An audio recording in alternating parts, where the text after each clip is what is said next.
Well, anybody who's been listening to me and my channel, especially when I talk investment advice, knows that for the longest I have been talking about the best possible investments that I felt that you could make.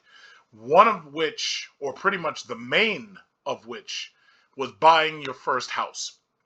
I've been talking about this for a long time, since back in like 2016, I think, trying to convince people that listen, what you need to do is you need to buy yourself a house, even if it's not very expensive. You need to buy yourself a starter home and you need to start putting money into it, and that will be going towards your equity. I've been telling people that for a long time. In fact, let me also say this: personal people who I know, I was telling them a long time ago, back long before the 2020 election. I was telling them, listen, you should buy a house. Unfortunately, the problem with any investment is it's something that they call opportunity cost. If you have a certain amount of money, chances are you're going to sacrifice up until you see something that you want.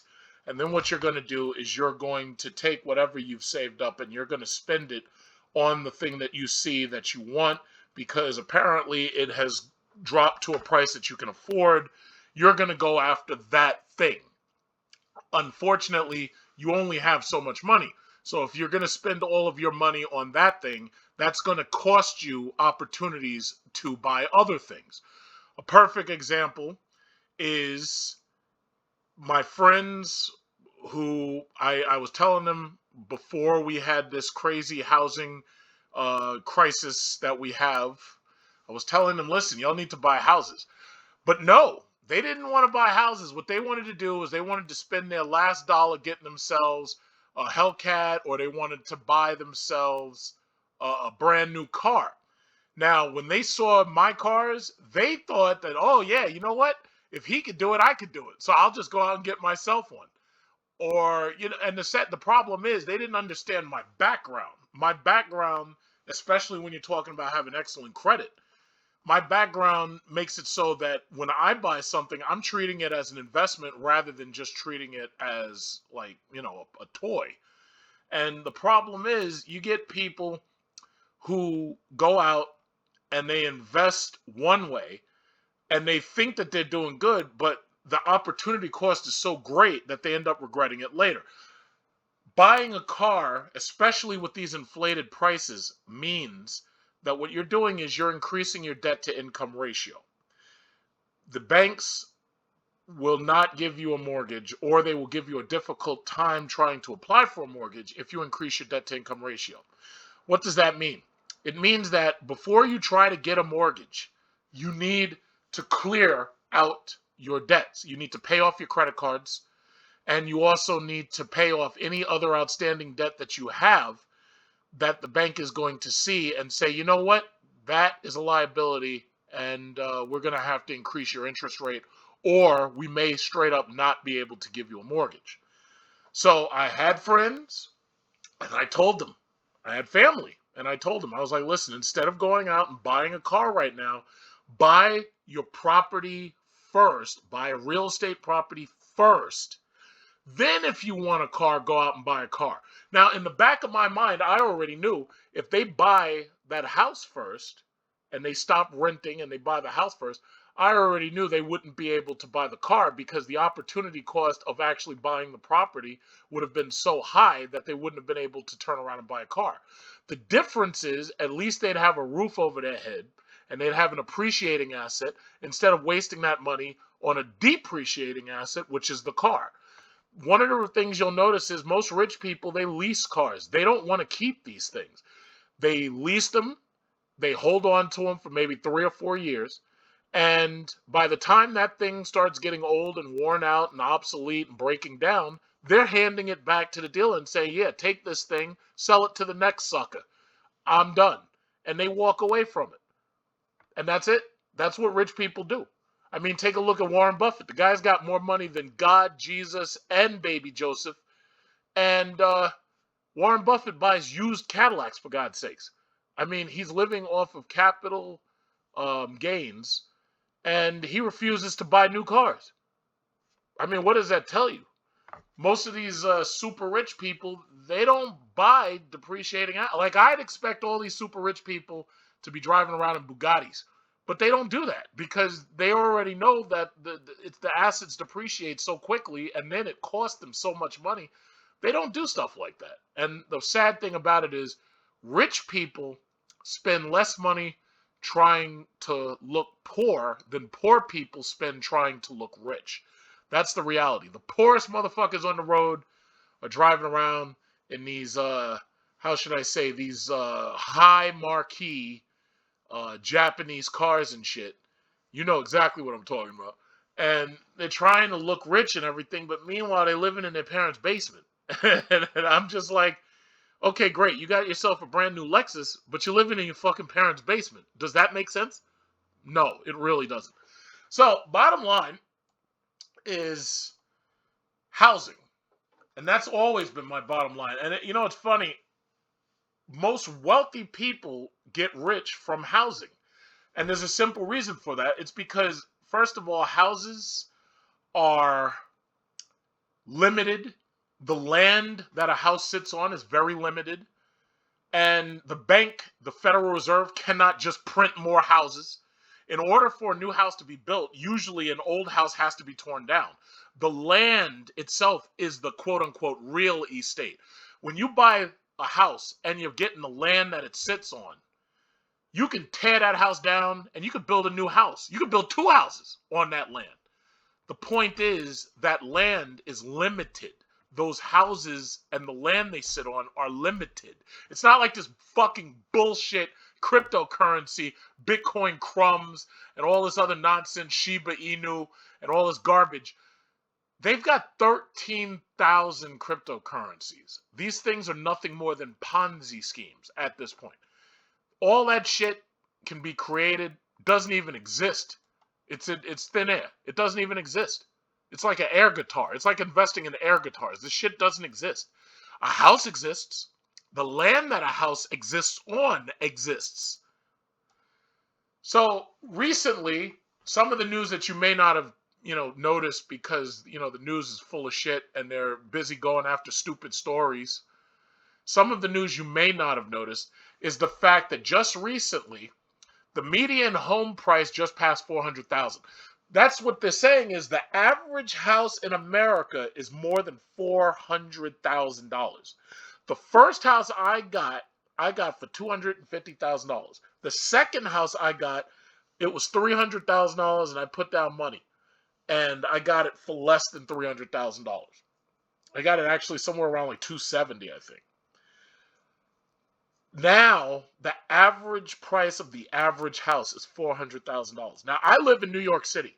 I've taken you on tours. I've showed you pieces of shit houses that they wanted like $500,000, $600,000 for these houses.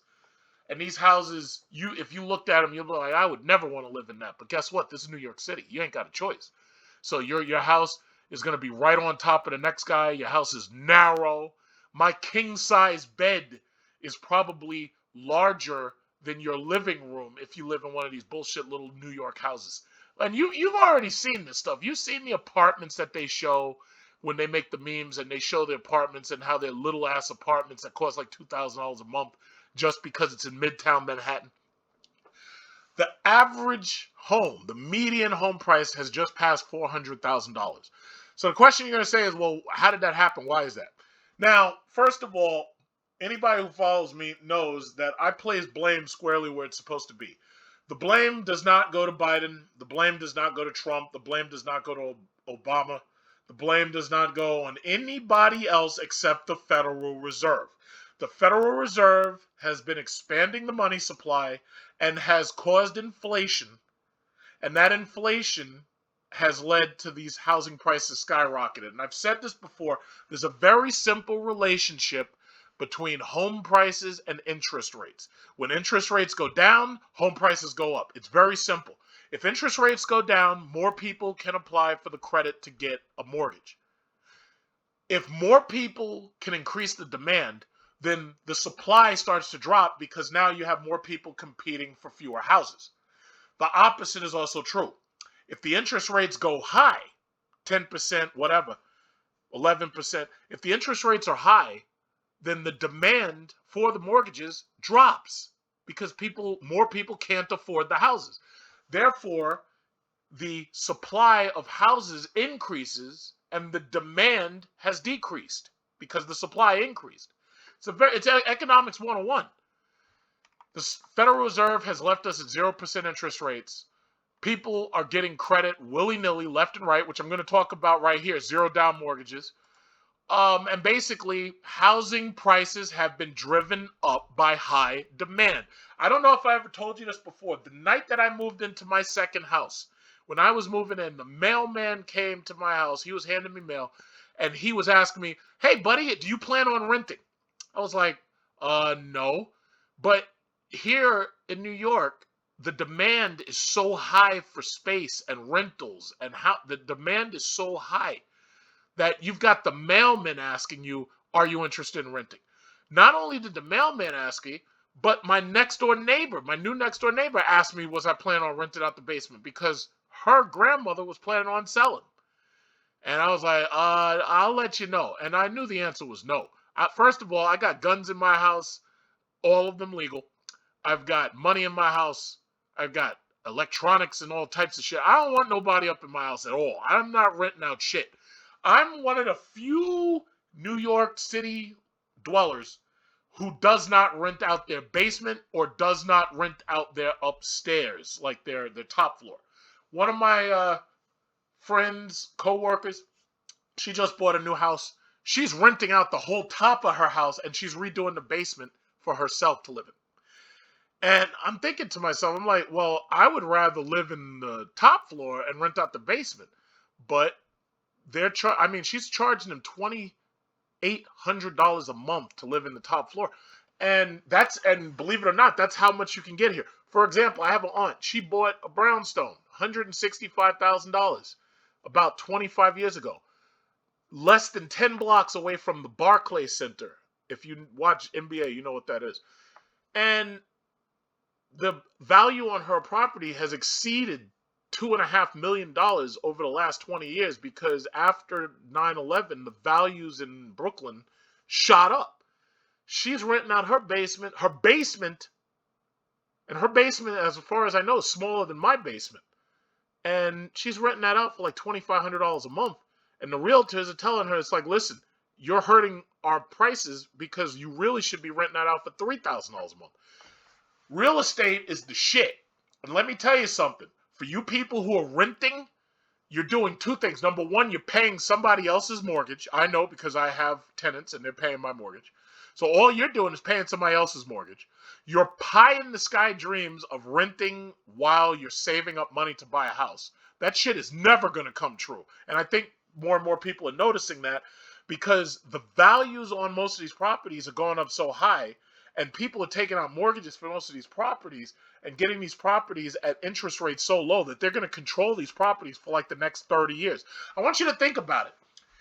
Even if you extended yourself too far and you bought a house that you didn't really feel like paying attention to, you can always Airbnb that house. Airbnb offers people money to let displaced American citizens live in their houses for a certain amount of time. Airbnb offered one of my coworkers $40,000 to let a family who got knocked out of their house in the hurricane to live in her house. So with things like Airbnb and things like Expedia and Travelocity, making it so you can rent out your house or your home to a family or whatever who's traveling, who you'll never even meet. With things like that in existence, a home is a major hedge against inflation, number one. And number two, a house is also a major asset. In fact, it's always been the truth that a home is the number one asset that the average American will ever own in their life. After that, the next major investment you'll make is either your education or the cars that you're going to buy. Now, education is more expensive than cars are now, obviously, because you see these student loans have crept up. But the reality is a home is usually the #1 investment you're ever going to make. Homes are sold out. The demand is high. The supply is extremely low. Most of the houses that are left are in areas you do not want to live because they're either in crime-ridden areas or they're near crack houses or they're in low-income areas or whatever it is. Most of the houses that are left, you don't want to live in. The good houses got snapped up. Zillow was buying up houses. Corporations were buying up houses. They knew what they were doing. The Federal Reserve has basically killed the home market. They killed it. They left these interest rates so low that corporations are buying up the houses $300,000-$400,000 a pop, and they're going to have these things for the next 30 years. 30 years. That's a long fucking time. As you can see, the median home price, more than $400,000. That means that if you're a brand new couple and you want to buy a house, the cheapest that you can really expect to be able to buy a house is between $300,000 and $400,000. When I was a kid, the average house price here in New York City was like $125,000, $150,000. So within my lifespan, it's increased like threefold. That's incredible. That's ridiculous. It's ridiculous. And it never could have happened without the Federal Reserve under Alan Greenspan in 2001 with this quantitative easing extending to 2008, creating a housing crisis in 2008, and then extending onwards to 2016, and now it's extending now to 2021. And now it's gotten to the point they can't raise the interest rates. So you're fucked. Everybody's fucked. You wonder why there's such a supply shortage. It's because we're buying all our shit from China. America used to have factories. We used to make stuff here. You didn't need to ship shit 10,000 miles away, 9,000 miles away. You didn't have to ship things from that far away. A factory produced the goods, put it in the store. You drove to the store. You filled up your car by buying the stuff, and then you took it back to your house. What you didn't do was buy some little ass bullshit and have fucking Amazon use logistics to figure out how to get it from China to your house. That's what didn't happen. That's why your supply chain's fucked up. Your supply chain's fucked up because Americans have so much access to credit that they can buy things on a whim. You don't need layaway. Oh shit, I just pull out my credit card and buy it. I don't need layaway. That's why you can't find any PlayStation 5s in the store.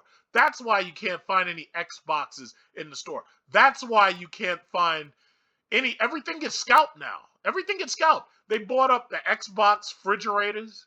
They bought everything gets scalped now because you got some asshole who walk into the store with a credit card and buy it all up. So they say, oh, okay, great. You just got these PlayStation 5s? Well, I want all 10 of them. Oh, well, don't worry about me. I've got a credit card. I can buy all 10 of them. That's where you are. And it would never have happened if not for the Federal Reserve. They deserve the blame for this. And unfortunately, there's really nothing you can do about it. All you can do is just sit back and watch yourself have nothing. Sit back and watch yourself go to the store looking for toilet paper and you can't get it because it's all sold out. But you know what's not sold out? Bitcoin crumbs ain't sold out. There's plenty of that bullshit. You want some Bitcoin crumbs? Oh, go just buy that. Oh, you want some crypto? Oh, they got plenty of that shit. That shit doesn't even exist. Oh, you know what's not sold out? Let's see. What else is not sold out? I don't know. There's a lot of shit that's not sold out. Well, we got plenty of marijuana, I think. Marijuana, I think the demand is high, but the supply is high because they grow it. You know, so go get yourself some Bitcoin crumbs, right? You're not buying a fucking house. You're not buying a Lamborghini either. So anyway, $400,000. That's where you are. Now, talk about Federal Reserve and easy credit. Fixed rate mortgages. Zero down mortgages are back. A decade after the mortgage meltdown, we got zero down mortgages. Again, you'd think they would have learned their lesson before.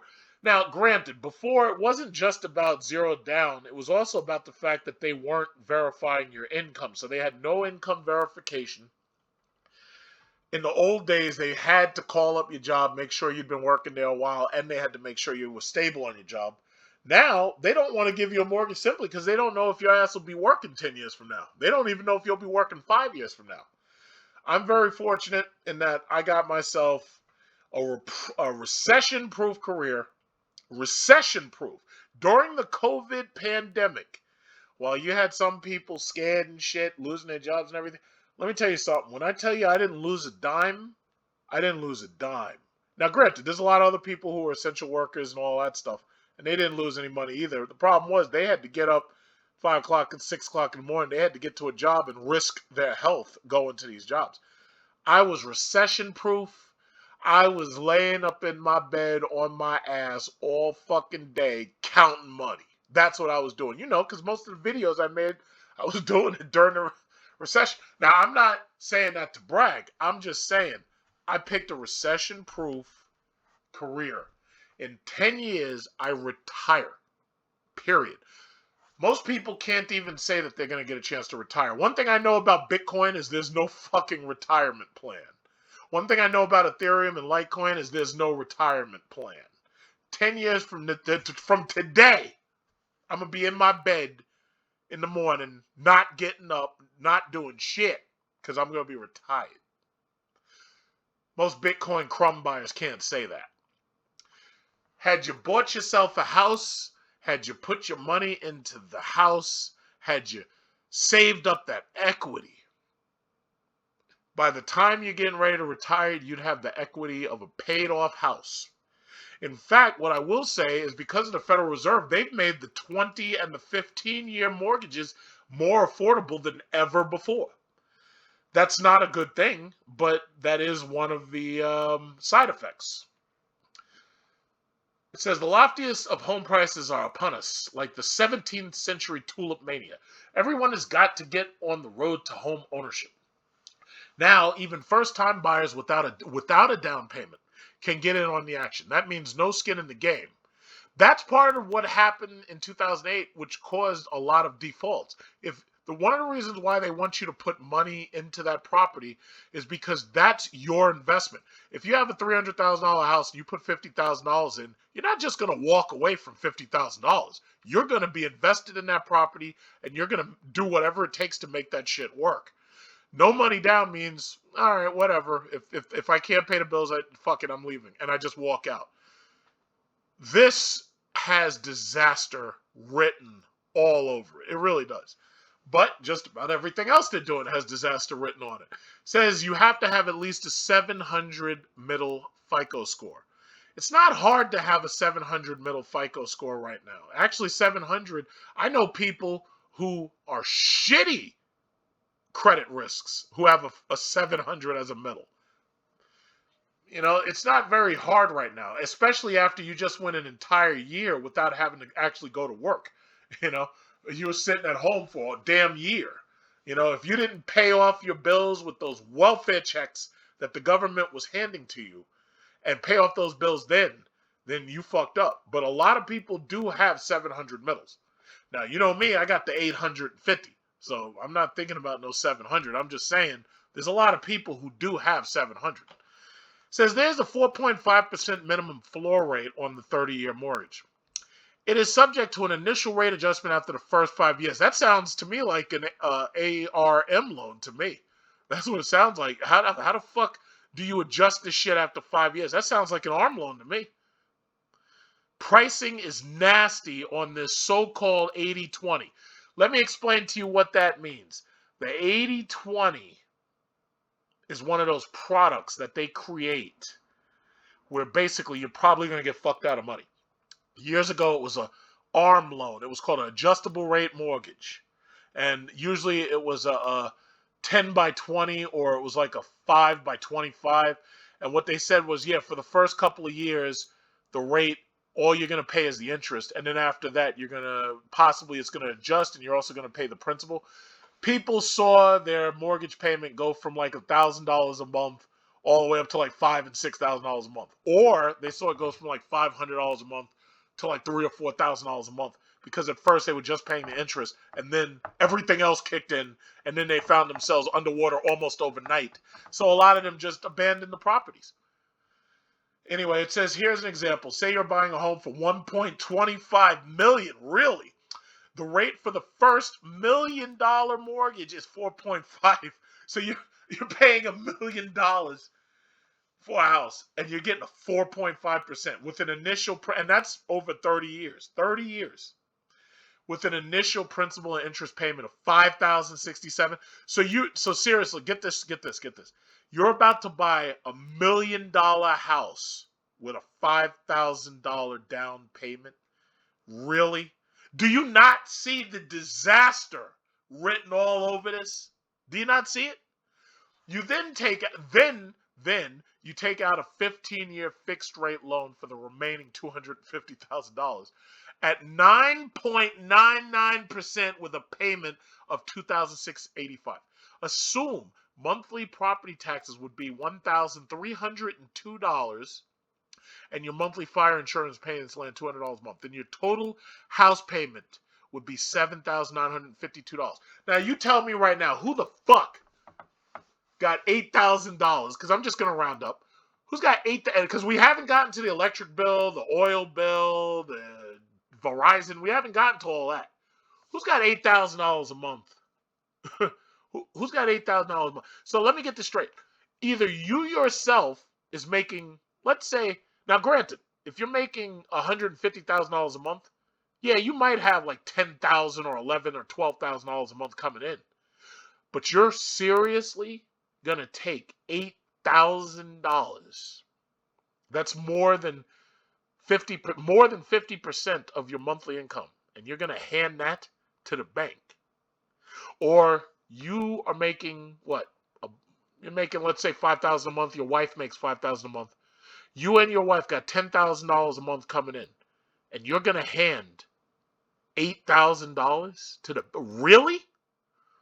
If you don't see the disaster written on this, then I don't know what to tell you. The only significant differences between this current crop of exotic zero-down mortgages to yesteryear's so-called no, it's the same fucking shit. Subprime category are today's mortgages ban balloon payments and prepayment penalties. First of all, I sold mortgages with the bank back then. Prepayment penalties didn't even exist for us back then. If you had the money, you could pay the entire thing off, and there was no prepayment penalty. Most balloon mortgages really didn't exist back then. You know who has balloon mortgages? Canada has balloon mortgages. In Canada, they have a balloon payment, which means you could save up money, and at the very end of the mortgage, you have to plop down a large amount of money, and that's called a balloon payment, basically. And the current minimum FICO is 700 or greater. That's crazy. This is a disaster. It says, can you fog the mirror? Of course you can. Fog the mirror mortgages are available now with just 20% down on a purchase and 25% equity on a refinance for loan amounts to $3 million. Do you see what's going on here? Do you see it? I see it. I see a disaster coming within the next 10 years. I see it. I see it coming. I just see it coming. I see it coming. No income or job listed whatsoever. No tax returns, no pay stubs. No averaging bank deposits over 12 or 24 months to calculate income. You will need just page 1 of your bank account statement to source your down payment funds, provided you are not receiving 100% gift funds.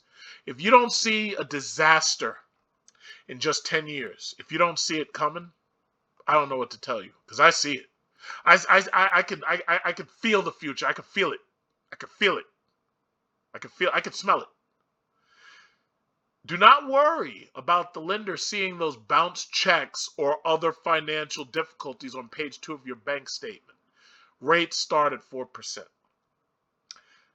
How about investors' instruments? Believe it or not, fog the mirror type mortgages start even lower for loans on investment properties than for primary residence mortgages.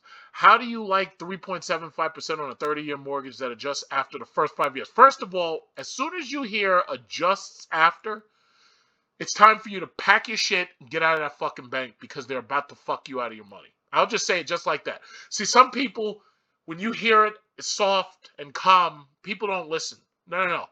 I gotta give it to you hard. Just like the bank's gonna give it to you hard. You need a minimum of 15% down. Loan amounts go to 1.5 million. You will have a 3-year prepayment penalty. Penalty for paying off early is 80% of 6 months interest. If you are considering one of these mortgages because you cannot qualify for a traditional, first of all, if you can't qualify for a traditional mortgage, then you're not ready to buy a house. It's just that simple. Think up through this. Home prices are peaking. Unless you are triple sure you can handle the higher house payments, have a family lifeline to rely on, have lots and lots of cash reserves, and have the stomach to ride out the eventual property value downturn, then don't do it. Do not overextend yourself. Well, thank you very much for giving me the warning. Thank you. Thank you. The 30-year fixed average rate right now is 2.9, 8 basis points lower than last week. The 15-year fixed rate average 2.2, 6 basis points lower than last week. The Mortgage Bankers Association reported a 1.8 decrease in mortgage application volume from the previous week. Assuming a borrower gets the average 30-year fixed rate on a conforming $548,000 loan, last year's payment was $38 more than last week's payment of $2,306. What I see, locally well-qualified borrowers can get the following fixed-rate mortgages with 1% cost: a 30-year FHA at 2.25, a 15-year at 1.875, a 30-year conventional at 2.5, a 15-year conventional high balance. First of all, I'll tell you like this. I'll say it just like this. If you're looking at buying a house, you need to make sure your credit and your understanding of your credit is good enough to qualify for a traditional mortgage. If you go in there and you start fucking around with these financial instruments that are designed to take your down payment and leave you fucked, well, I don't know what to tell you. You need to be able to qualify for a traditional 30-year fixed. Granted, it doesn't take an absolute 30 years to pay off the house. You may come into better finances later on, and you may be able to reduce that to a 20 or a 10 or a 15. The bottom line is you need to go after conventional loans. But the other major thing is, if you plan on retiring, instead of paying all that damn money towards somebody else's mortgage, if you want to get on top of this retirement and make sure that you don't have to work yourself to death, then you need to get yourself the cheapest house that you can find, that you can live in, and you need to pay that mortgage off. There is no stock that gives you the returns of a paid off mortgage. That house, if your ass drops dead, that house can go to your children, and your children, as long as they're old enough to work and to earn the taxes and to earn the utilities, they never have to pay rent. And you know what? I'll say this, and there's a racial element to this that I want to talk about, because it's funny that I hear all these fucking liberals talking all this shit about income inequality. Meanwhile, when you look in their backyard, their marriages are fucked up. They can't stay married. They're getting divorced. They've got illegitimate children. They don't stay married. They're getting divorced. They got illegitimate children. They got children by multiple women. Or they got children they don't even know about. How do you build intergenerational wealth like that? Now, granted, in America, yes, the tables have been tilted simply because intergenerational wealth used to be the big thing. Everybody would get married in their 20s, stay married, no divorce, no fucking divorce, stay married, pay off their house, and leave it to their children. House was mortgage free. All their children had to do was work, pay taxes, pay utilities. That's where the real income inequality is. The real income inequality is in the houses. When you got houses in your family and you own houses and your houses are being passed down from child to child and they're not paying rent or a mortgage and all they got to pay is utilities and all they got to pay is taxes, shit, they could live in that house. They could have a shitty job making less than $50,000. They could still live in that house just perfectly fine. Now, most of them probably won't want to stay in those houses, so what they'll do is they'll rent it out and then they'll move somewhere else. The bottom line is that's where your real income inequality is. Now, granted, when these people, first of all, I hate listening to these people throwing out these stats because most of them are full of shit. When they're talking about the wealthiest of Americans, the top 1%, top 5%, those are corporations. Those are not just one person or two people. They make it sound like everybody's Elon Musk. They make it sound like everybody's Jeff Bezos. They make it sound like everybody's Warren Buffett. No, no, no. The wealthiest entities in America are the corporations. The corporations, oddly enough, provide most of us with work and provide most of us with products that you want. Apple's worth like what, $2 trillion? They're going to $3 trillion eventually. Google, Amazon, Tesla, $1 trillion companies. That's where the majority of your wealth is concentrated. It's in these companies, these corporations. Now, granted, there are a couple of rich people out there, but from what I know from history, Rockefeller, he was worth, what was it, like $500 billion? Well, actually not even $500 billion. He was worth a little over $400 billion. Elon Musk is nowhere near that, but adjusted for inflation, Rockefeller basically was worth $500 billion, give or take. So the reality is, these people are eventually going to die, but their assets are going to be left to their children. When their assets are left to their children are going to basically be a permanent nobility class. Your house is the most important thing that you can, because all of us are going to die. You're working right now, you're getting up, you're working, you're going to work, you're working, putting money into whatever house, whatever property you got. You're going to die eventually. And when you do, the key is to leave that to your children so that your children can build off of it. Even the Bible talked about that. In the Bible, the father had the land and he had the goats and the rams and all that. And when he died, he left it to his son. And his son was supposed to not squander and fuck it up. His son was supposed to take those rams and goats and land and build more rams and goats and land. That's what he was supposed to do. And as long as you did that, the intergenerational wealth kept moving in a straight line. But I can't argue with you people. You're not interested in intergenerational wealth. You want to buy fucking gold chains. And you want to buy 30-inch rims. And you want to buy Bitcoin. Crumbs. You can't even afford a whole goddamn Bitcoin. Let me explain it like this. If you don't have an entire Bitcoin, what's Bitcoin worth right now? Where's my phone? Hold on. If you don't have an entire Bitcoin, then all you've got is Bitcoin crumbs. Let's see. Bitcoin right now is worth $60,488. If you don't have an entire Bitcoin, then all you've got is crumbs. That's what you got. Same thing goes for Ethereum. Same thing goes for all out of the bullshit. Shiba Inu, Dogecoin, all that garbage meant to sucker your stupid ass out of money, while the real investment strategies are just going out the window. I was telling you for a long time, get yourself a house. Forget about these fucking cars. These cars are depreciating assets. Get yourself a house. That's what I was saying. I was saying it for a long time. Some people did. A lot of people didn't. Some people thought, oh yeah, well, I'll just rent. Okay, well, yeah, you keep paying off somebody else's mortgage. Keep paying off my mortgage. I tell my tenants that shit. Thank you, everybody, for making my payments on time because you're paying off my mortgage. Thank you. I don't know what to tell you. I can look. First of all, the Federal Reserve has things so fucked up now, it's never turning around. This entire economy will crash before it turns around. But what that means is that there'll just be more renters. There'll just be more apartment buildings built.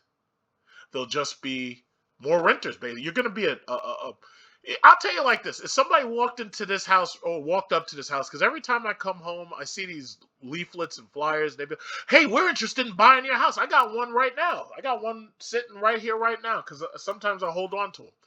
And they put a leaflet or a flyer into your fence or your house. They, oh, yeah, we're interested in buying your house cash. Let me tell you something. Even with my aunt, I told her, I was like, listen, you know what you should do? I told her, you know what you should do? And this is exactly what I told her, because I don't bite my tongue. I don't give a fuck. I said, you know what you should do? What you should do is get yourself a sign written in Chinese or Hebrew, and you should put Christmas lights around that sign and put it in your front yard, and it'll say, $4 million cash buys this house. Now, anybody who sees that sign is going to be like, oh, well, we're not going to pay you $4 million. We'll negotiate. I'll be like, get the fuck off my lawn. You see what the sign says. It says $4 million. Oh, but your house is only worth $3 million. Excuse me. Come back when you've got $4 million to buy this house. Yeah, but the house is only worth $3 million. Excuse me. Come back when your ass got $4 million. I guarantee you, within a week, a Maybach is going to pull up with some Chinese guys in that car, and they're going to have a briefcase of money, and they're going to have $4 million to buy that house. That's what the real estate market is like here, especially when you own property. When you own a brownstone, that's what the real estate market's like here. Now, if one of these cocksuckers comes up to my house and asks the same shit, I'd be like, okay, $2 million buys this house. And I'm like, wait a minute, wait. The fair market value is only like $400,000. I'd be like, excuse me. You didn't hear what I said.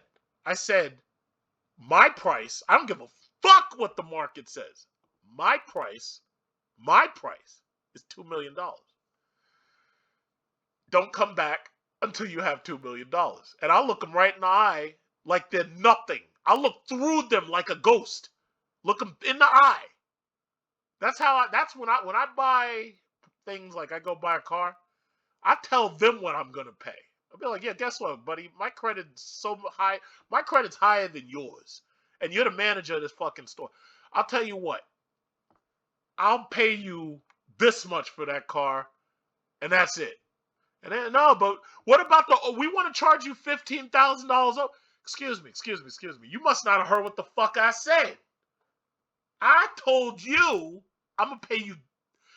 Oh wait, the car's MSRP is $50,000. Well, I'm buying it for $50,000. I'm not paying you an over sticker. I'm gonna buy your Acura, and I'm not paying you a dime over $59,000. And I look them right in the eye. But I mean, right now the market adjustment, the inflate. Listen, buddy, you're not listening. You must not be listening. You have a hearing problem. I'll give you $59,000 with the tax, the dealer fees, and that's it. That's it. Not a dime over sticker. Now, if you don't like that, we can shake hands, and I'll be on my way out. They hate me when I go to the fucking dealerships, but I don't care. Because when I negotiate, there's no negotiation. This is gunboat diplomacy. I ain't playing with you. You want to buy my house? You want to buy one of my houses? You come here with $2 million in a briefcase or whatever it is. However you hand me $2 million, that's what you're handing me. And that's it. See, the sad thing about it is I think people have forgotten that the buyer controls the sale. I think people think, for some reason, I think they think that the market controls and dictates. No, it doesn't. If you stop buying shit, then the price of shit drops. Simply because if nobody's buying it, then the price drops. But too many people are rushing out there to buy stuff, i.e. these houses, and they know that the values are inflated. They know they're paying way over sticker. They're buying these cars. They're buying these quote-unquote luxury cars that are Hondas that have better carpets and better lighting. Hondas for $59,000, $70,000, leases for $1,000 a month. And I'm like, okay, well, listen, if you're willing to pay $1,000 a month for a V6, well, have at it. Have at it. Go ahead. I think people have forgotten that the buyer controls the market. I think they forgot that. I think at this point, some people think that the market sets the price. It's like, listen, guys, if you stop buying all of this shit coming in from China, then the demand will drop and the supply will increase. It's economics 101. But I don't even think most of these people know economics 101. I don't think they understand it. I don't think they do. So that's what I had to talk about. I don't think you may have missed all of your opportunity to get yourself a house, but the chances are, if you do try to get one now, you are going to pay over. You're going to pay way over sticker. I'm waiting for values to decline. If they decline, and I want to buy a third property, and then I'll rent out the first two, live in the third. That's what I'm hoping for. But honestly, right now, I don't see that happening. I think the values are going to stay so inflated, especially where I live. I live in New York City. I think the values are going to stay so inflated that I'm not going to be able to do that anytime soon. So what I'm going to do is just keep up. I'm going to keep saving money. I'm going to keep investing in what I have, and I'll just wait for the opportunity. You know what they say? They say when there's blood in the streets, that's when you buy property. When this economy collapses, that's when you buy property. They're inflating the economy. They're propping it up. We don't know when it's going to happen. Because, I mean, you think about it.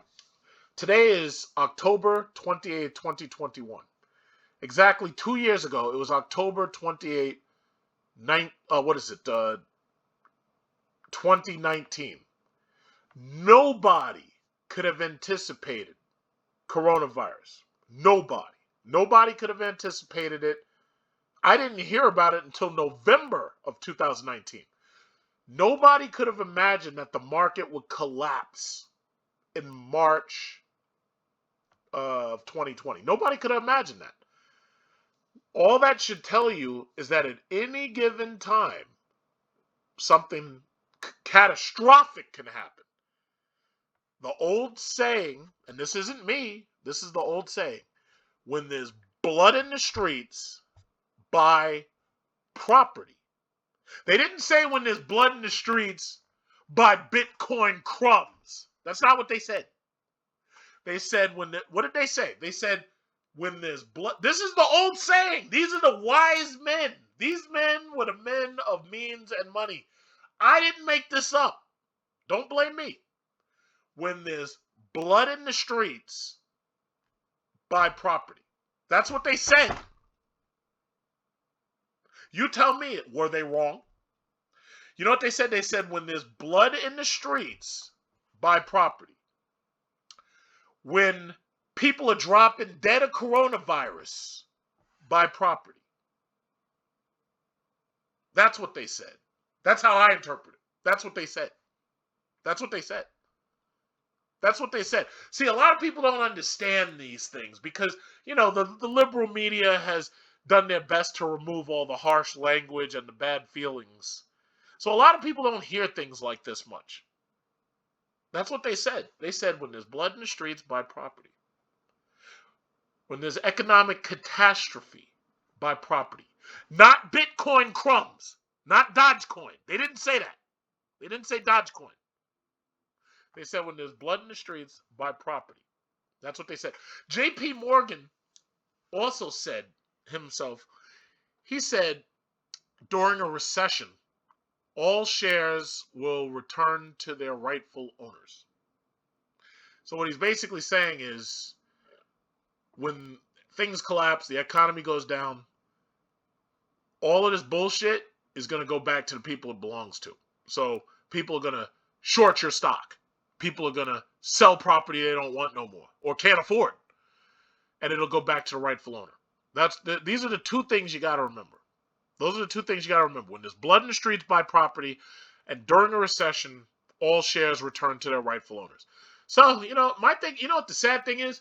All of these other fake gurus, they get so much playtime on YouTube. They get the algorithm in their favor, this, that, and other. I give out fantastic stock advice. And I give out fantastic real estate advice every now and then. I barely get listened to, but it doesn't really bother me too much because I already got plenty of high numbers and I got my YouTube checks coming in. But it really bothers me, you know, that this message isn't getting as far out there as Dave Ramsey. And Dave Ramsey went through fucking bankruptcy, which I didn't. But, you know, my message doesn't get out there as far as his does. So I don't even need to bother. But the bottom line is I talked about this for the long. I've been on a steady drumbeat. Dividend paying stocks and real estate. I've been on a steady drumbeat. I haven't deleted a single video. Not a single one.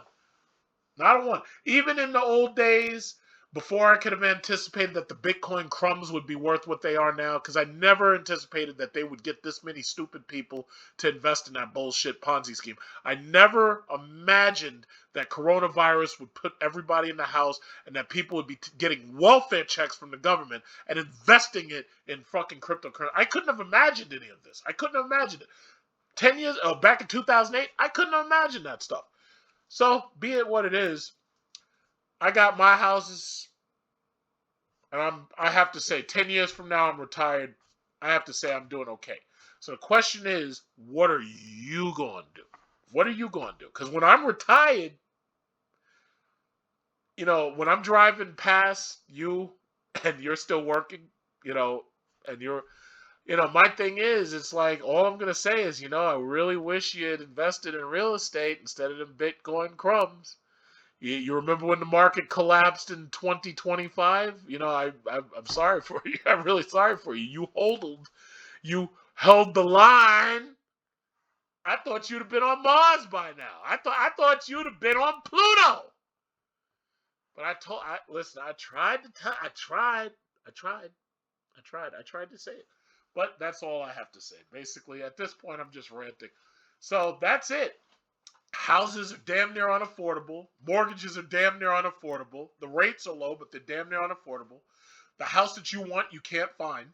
Or it's in a neighborhood you don't want to live in. It's around the gangsters and prostitutes and drug dealers. What can I tried. I was telling you back in 2016, I was like, y'all need to get houses. Nobody listened. Well, then again, I can't blame you for not listening because of the YouTube algorithm, chances are most of you didn't even hear it. So I can't blame you. I can't blame you. What I can say is, going forward, you have a choice to make. Do you want to invest in property? Do you want to buy property? Or do you want to buy more Bitcoin crumbs? What do you want? How are you going to get it?